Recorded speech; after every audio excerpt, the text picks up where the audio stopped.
साथ संगत जी, प्यार से कहना धन निरंकार जी। साथ संगत जी, आप जी के चरणों में बहुत ही सुंदर विचार आशा है प्रवान करें और ध्यान से सुने। साथ संगत जी, जिसका विषय है 5 विकार, काम क्रोध लोभ मोह अहंकार से मुक्ति कैसे पाए। तो चलिए साथ संगत जी जानते हैं इस विचार के माध्यम से। साथ संगत जी, हम सब अपने भीतर एक अनचाही दौड़ में शामिल है, शांति और आनंद की खोज की दौड़।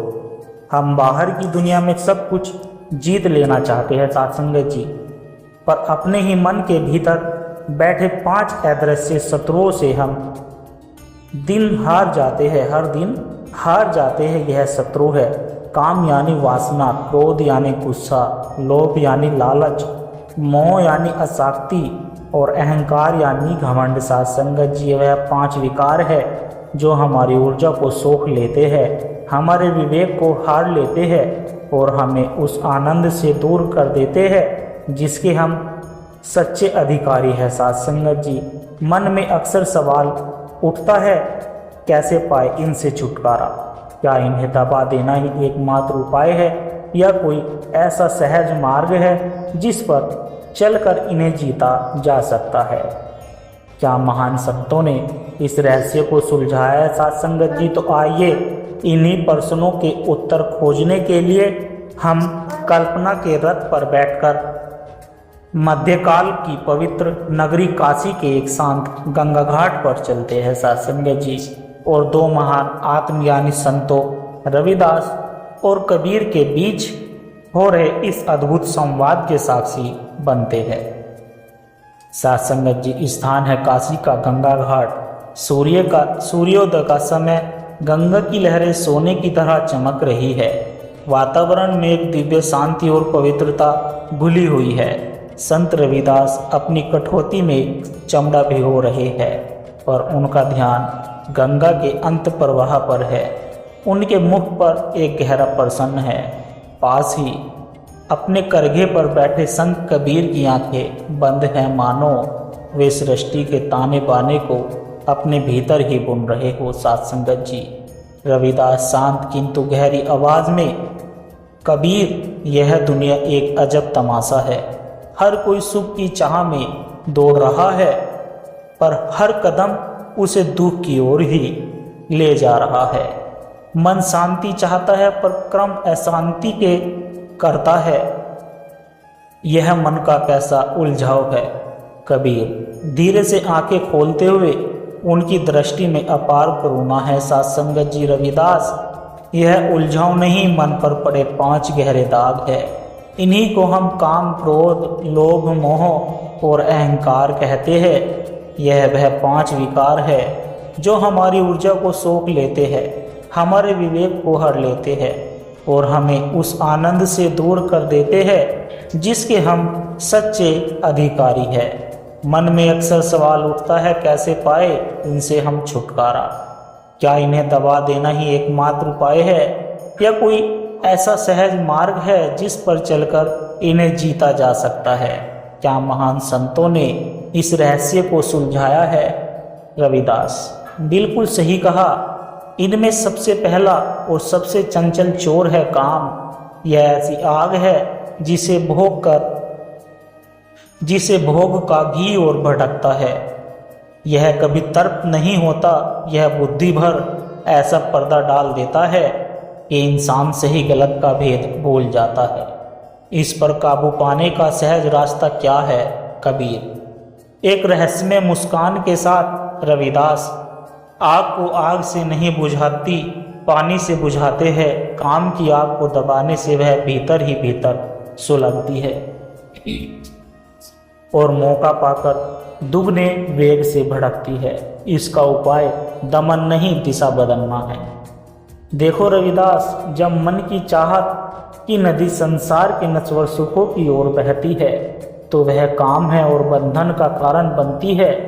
जब वही नदी परमात्मा के अनंत सागर की ओर मुड़ जाती है तो वह प्रेम और भक्ति बन जाती है। ऊर्जा वही है, बस बहाव बदल गया है। काम को करो, काम को मारो मत, उसे राम की ओर मोड़ दो, वह स्वयं ही रूपांतरित हो जाएगा। रविदास कबीर के शब्दों की गहराई में डूबते हुए वह कबीर क्या भेद बताया।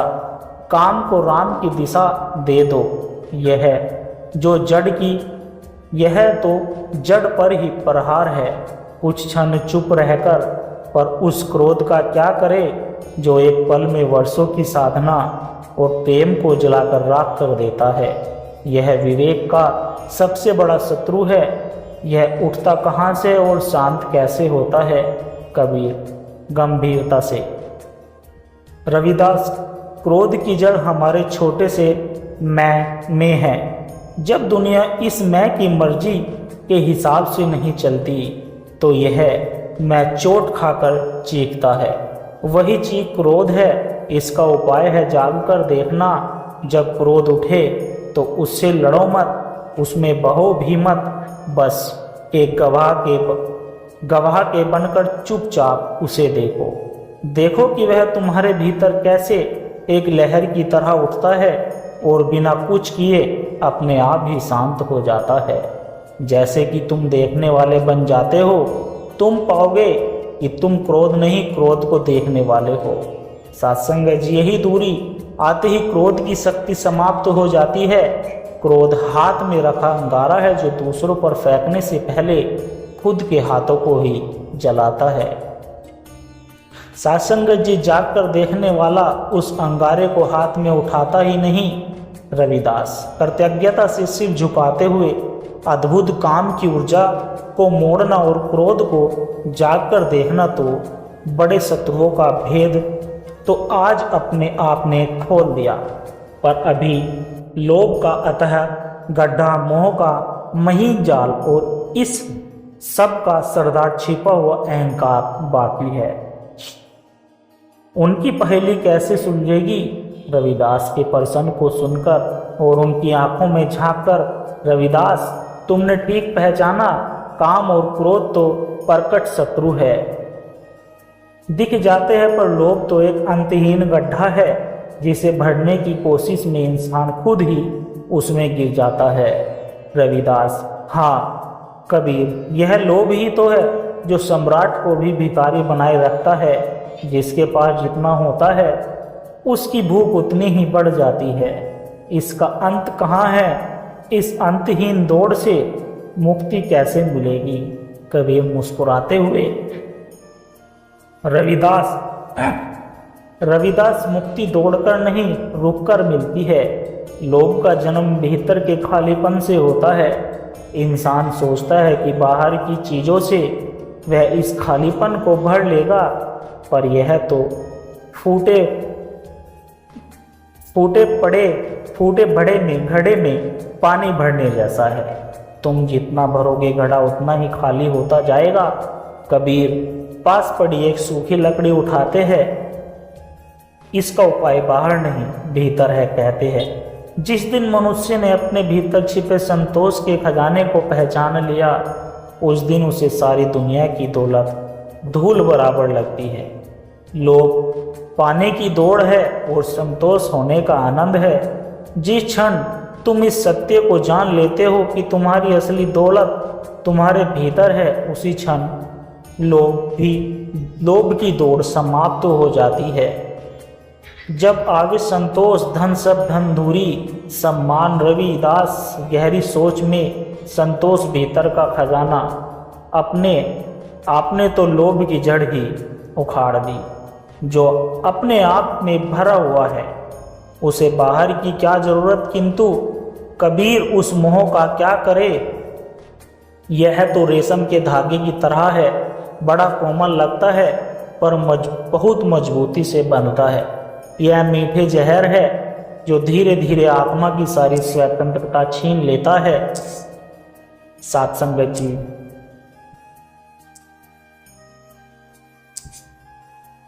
प्रेम और मोह में क्या भेद है। प्रेम और मोह में क्या भेद है और इस मीठे बंधन से मुक्त कैसे हुआ जाए। कबीर एक गहरी सांस लेकर, रविदास, यह तुमने सबसे मर्मिक प्रश्न पूछा है। प्रेम और मोह दिखते तो एक जैसे है, पर दोनों में आकाश पाताल का अंतर है। कबीर अपनी हथेली खोलते हैं प्रेम खुली हथेली की तरह है जो देता है और मुक्त करता है। मोह बंधी हुई मुट्ठी की तरह है जो पकड़ना और अधिकार जताना चाहता है। प्रेम कहता है तुम खुश रहो चाहे कहीं भी रहो। मोह कहता है तुम खुश रहो पर मेरे साथ ही रहो। प्रेम स्वतंत्रता देता है, मोह परितंत्रता देता रचता है।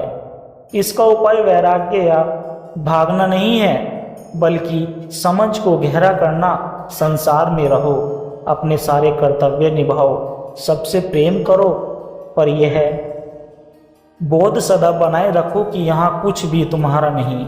हम सब एक सराय में ठहरे हुए मुसाफिर हैं। एक दूसरे की सेवा करो, प्रेम करो, पर यह याद रखो कि सुबह होते ही सबको अपने अपने रास्ते चले जाना है। यह अनासक्ति है। जब यह समझ आ जाती है तो मोह का जाल अपने आप कट जाता है और जो शेष बचता है वही शुद्ध प्रेम है। रविदास आंखों में एक नई चमक के साथ प्रेम खुली हथेली है, मोह बंधी मुट्ठी कितना सरल और कितना गहरा सत्य है। गहरी और गंभीर मुद्रा में कबीर अपने काम को राम प्रेम में बदलने, क्रोध को साक्षी भाव से विसर्जित करने, लोभ को संतोष से भरने और मोह को अनासक्त प्रेम में रूपांतरित करने का सहज मार्ग दिखाया। यह चारों विकार स्थूल है, फिर भी इन्हें जितना पर्वत लांघेंगे जैसा है, किंतु अब उस महाशत्रु की बात करें जो इन सब की जड़ है, जो सबसे सूक्ष्म, सबसे छलिया और अंतिम समय तक साधक का पीछा नहीं छोड़ता, अहंकार। यह मैं का भाव तो हमारी श्वास श्वास में बसा है, इसे कैसे जीता जाए। कबीर रविदास की ओर देखकर एक शांत और भेदक दृष्टि डालते हैं, मानो